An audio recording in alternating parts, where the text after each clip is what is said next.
संसद में महिला आरक्षण बिल पेश होने के बाद मुख्यमंत्री नीतीश कुमार ने सोशल मीडिया एक्स पर पोस्ट किया है। सीएम ने लिखा कि संसद में जो महिला आरक्षण बिल लाया गया है वो स्वागत योग्य कदम है।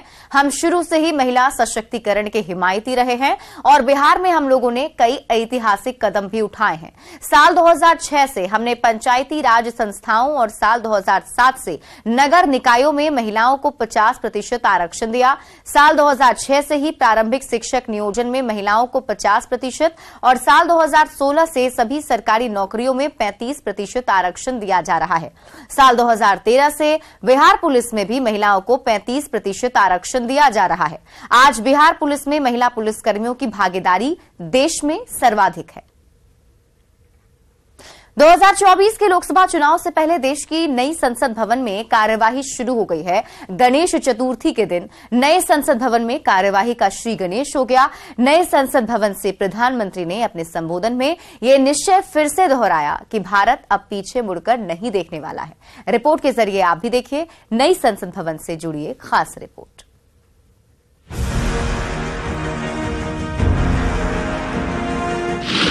आर्टिकल 370 ये सदन हमेशा हमेशा गर्व के साथ कहेगा कि सदन के कारण one nation one tax, one nation one tax, GST का निर्णय भी इसी सदन ने किया। One rank one pension, OROP, ये भी इसी सदन ने देखा। गरीबों के लिए 10% आरक्षण कोई विवाद के बिना पहली बार देश में करने में सफल। प्रधानमंत्री नरेंद्र मोदी का यह संबोधन पुराने संसद भवन का आखिरी संबोधन था और इसी के साथ संसदीय इतिहास के लिए 19 सितंबर का दिन ऐतिहासिक बन गया।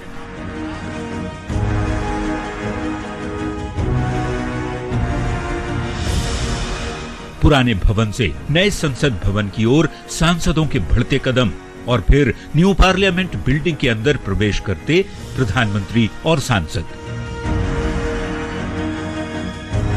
वैसे तो संसद के विशेष सत्र की शुरुआत 18 सितंबर को ही पुराने संसद भवन में हुई थी, पर नए संसद भवन में पहली कार्यवाही मंगलवार को हुई और इसी के साथ संसदीय इतिहास में एक नया अध्याय लिख दिया गया।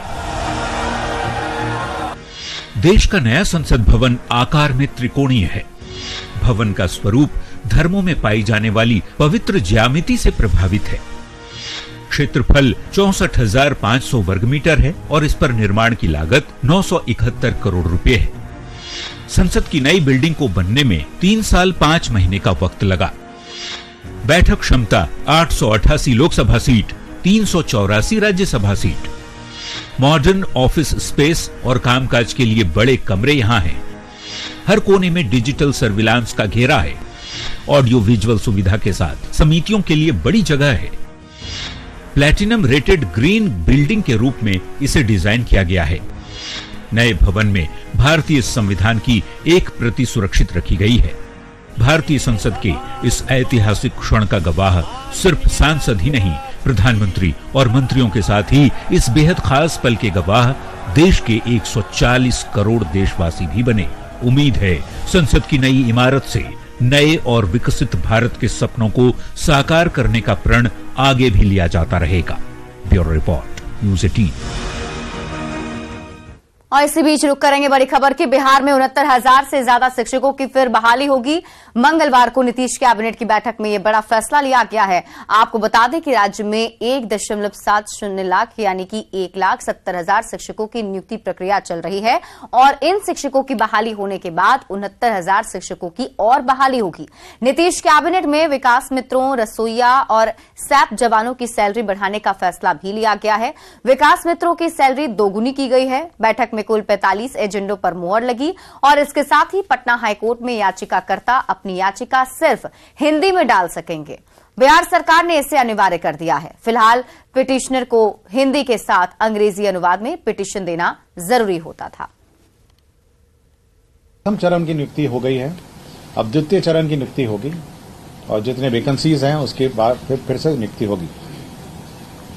इसमें जो बिहार राज्य विद्यालय अध्यापक नियमावली के आलोक में पंचायती राज और नगर निकाय के जो पद हैं, अब उनको सरेंडर करके रेगुलर जो बीपीएससी से बहाली हो रही है, 18,830 बीपीएससी नियुक्त करेगा।